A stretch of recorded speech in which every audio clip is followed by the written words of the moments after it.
ప్రజాస్వామ్య చరిత్రలో ఇప్పుడు అత్యంత కీలకమైన చర్చ ఏదైనా ఉందంటే అది ఓటర్ల జాబితా విశ్వసనీయత గురించే. ఎవరు నిజమైన ఓటు, ఎవరు పేరు చట్టబద్ధంగా ఉండాలి, చనిపోయిన వారి పేర్లు, డూప్లికేట్ ఓట్లు, వేరే రాష్ట్రాలకు మారిపోయిన వారి పేర్లు ఇంకా జాబితాలో ఎందుకు ఉండాలి?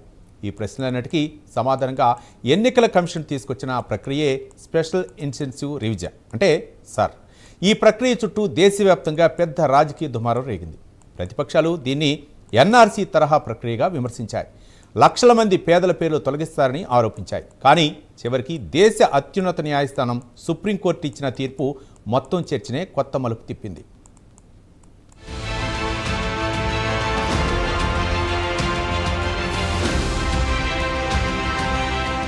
ఎన్నికల కమిషన్ చేపట్టిన సర్ ప్రక్రియ రాజ్యాంగబద్ధమే అని సుప్రీంకోర్టు స్పష్టంగా చెప్పింది. ఇది ప్రజాస్వామ్యాన్ని బలహీనపరచడం కోసం కాదు, స్వేచ్ఛాయుత నిష్పక్షపాత ఎన్నికలను మరింత బలోపేతం చేయడానికేనని ధర్మాసనం వ్యాఖ్యానించింది. ముఖ్యంగా ఫ్రీ అండ్ ఫెయిర్ ఎలక్షన్స్ అనే రాజ్యాంగ లక్ష్యానికి ఈ ప్రక్రియ నేరుగా అనుసంధానమైందని కోర్టు చెప్పడం ఇప్పుడు రాజకీయంగా కూడా పెద్ద సందేశంగా మారింది.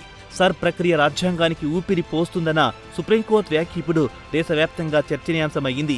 ఈ కేసులో ప్రధాన వాదన ఏమిటంటే ఎన్నికల కమిషన్కు ఇలాంటి భారీ స్థాయి ఓటర్ల జాబితా సవరణ చేసే అధికారం ఉందా లేదా అన్నది.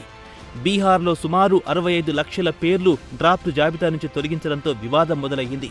అసోసియేషన్ ఫర్ డెమోక్రటిక్ రిఫార్మ్స్ సహా పలువురు పిటిషనర్లు కోర్టును ఆశ్రయించారు. ఓటర్ల పౌరసత్వాన్ని పరీక్షించడం కేంద్ర ప్రభుత్వం పరిధిలోని పని తప్ప ఎన్నికల కమిషన్ది కాదని వాదించారు. ఆధార్, ఓటర్ ఐడి సరిపోకపోవడం అన్యాయమని చెప్పారు. కానీ కోర్టు మాత్రం ఎన్నికల కమిషన్ అధికారాలను సమర్థించింది. ఆర్టికల్ 324 ప్రకారం ఎన్నికల నిర్వహణకు అవసరమైన చర్య తీసుకునే పూర్తి అధికారం ఈసీకుందని స్పష్టం చేసింది.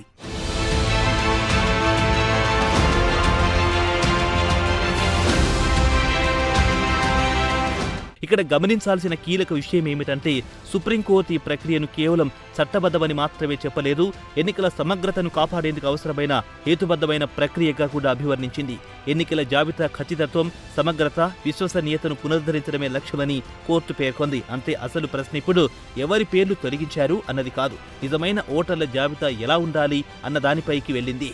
అసలు సర్ ప్రక్రియ ఎందుకు అవసరమైంది అన్నదే ఇప్పుడు కీలక అంశం. సంవత్సరాలుగా ఒకే వ్యక్తి పేరు 2 చోట్ల ఉండడం, చనిపోయిన వారి పేర్లు ఇంకా జాబితాలో కొనసాగడం, వేరే రాష్ట్రాలకు మారిపోయిన వారి పేర్లు అలాగే ఉండిపోవడం, ఇవన్నీ ఎన్నికల వ్యవస్థ విశ్వసనీయతపై ప్రశ్నలు లేవనెత్తుతున్నాయి. ఒక నియోజకవర్గంలో అసలు నివసించని వ్యక్తి పేరు అక్కడే ఉంటే నిజమైన ఓటర్కు నష్టం జరుగుతుంది.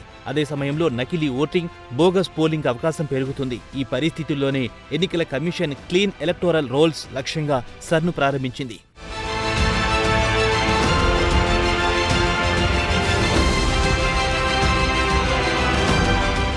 ఈ ప్రక్రియలో వయస్సు ఆధారంగా డాక్యుమెంట్ వెరిఫికేషన్ విధానాన్ని కూడా అమలు చేసింది. 1987కు ముందు జన్మించిన వారికి ఒకే ఐడి సరిపోతే తర్వాత జన్మించిన వారికి తల్లిదండ్రుల వివరాలు కూడా అడిగింది. దీనిపై విమర్శలొచ్చాయి. కానీ ఎన్నికల కమిషన్ వాదన ఏమిటంటే ఆధార్ కార్డు లేదా ఓటర్ ఐడి ఒక్కటే పౌరసత్వానికి తుది ఆధారం కాదని, అసలు లక్ష్యం నిజమైన ఓటర్లను గుర్తించడమని. ఇదే అంశాన్ని సుప్రీంకోర్టు కూడా పరోక్షంగా సమర్థించింది. అయితే ఈ అధికారాలు అపరిమితమైనవి కావు అని కూడా కోర్టు స్పష్టం చేసింది. అంటే ఎన్నికల కమిషన్ చర్యలు హేతుబద్ధంగా రాజ్యాంగ పరిమితుల్లోనే ఉండాలన్న హెచ్చరిక కూడా ఇచ్చింది.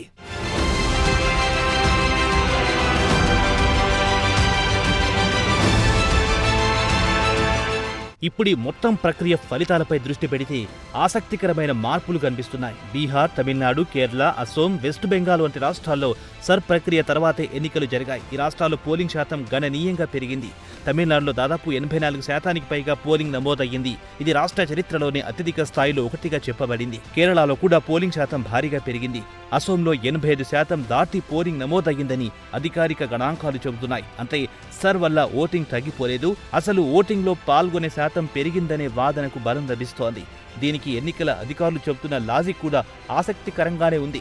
ఓటర్ల జాబితా క్లీన్ అయితే పోలింగ్ బూత్ల వద్ద గందరగోళం తగ్గుతుంది, డూప్లికేట్ పేర్లు తొలగిపోతాయి, చనిపోయిన వారి పేర్లు పోతాయి, వేరే ప్రాంతాలకు మారిపోయిన వారి పేర్లు తొలుగుతాయి. దీంతో అసలు ఓటర్ ప్రక్రియలో స్పష్టత వస్తుంది. కొత్తగా నమోదవుతున్న యువ ఓటర్లకు చోటు ఏర్పడుతుంది. బూత్ల వద్ద రద్దీ తగ్గడంతో పోలింగ్ వేగంగా సాగుతుంది. అదే సమయంలో నా ఓటు విలువైనది అన్న భావన కూడా పెరుగుతుంది.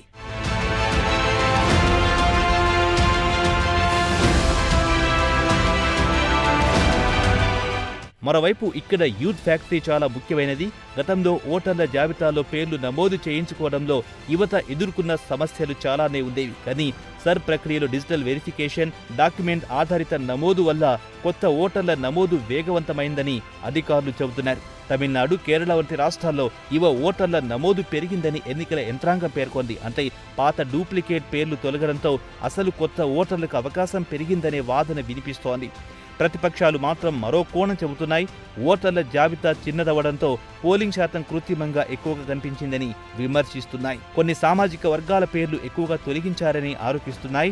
అసోంలో ఎన్ఆర్సీ నేపథ్యం కారణంగా ఈ ప్రక్రియపై మరింత అనుమానాలు వ్యక్తమయ్యాయి. కానీ ఇక్కడ కీలకమైన విషయం ఏమిటంటే ఈ ఆరోపణలన్నింటినీ పరిశీలించిన తర్వాత కూడా సుప్రీంకోర్టు సర్ను సమర్థించింది. ఎందుకంటే ఎన్నికల కమిషన్ చర్యల్లో ప్రొసీజర్ సేఫ్ గార్డ్స్ ఉన్నాయని కోర్టు గుర్తించింది. షోకాజ్ నోటీసులు ఇవ్వడం, అభ్యంతరాలు చెప్పుకునే అవకాశం కల్పించడం వంటి అంశాలను కోర్టు ప్రస్తావించింది.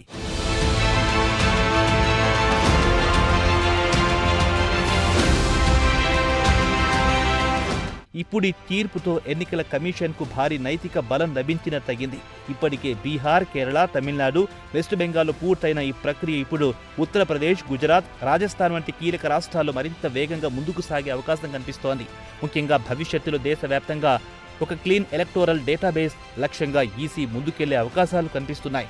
చివరగా ఈ మొత్తం చర్చల్లో అత్యంత కీలకమైన ప్రశ్న ఒకటే: ప్రజాస్వామ్యంలో ప్రతి ఓటు విలువైనదే. అయితే ఆ ఓటు వేసేది నిజమైన ఓటరేనా అనే నిర్ధారణ కూడా అంతే ముఖ్యం కాదా? సుప్రీంకోర్టు తీర్పు ఇప్పుడు అదే సందేశాన్ని బలంగా ఇస్తోంది. ఎన్నికల కమిషన్ చేపట్టిన సర్ ప్రక్రియ కేవలం పేర్లు తొలగించే కార్యక్రమం కాదు, ఫేక్ ఓటింగ్ తగ్గించి నిజమైన ఓటర్ల భాగస్వామ్యాన్ని పెంచే ప్రక్రియగా ఇప్పుడు ప్రొజెక్ట్ అవుతోంది. అందుకే ఎన్నికల కమిషన్ దీన్ని విజయంగా చెబుతుండగా సుప్రీంకోర్టు దీనికి రాజ్యాంగ ముద్ర వేసింది.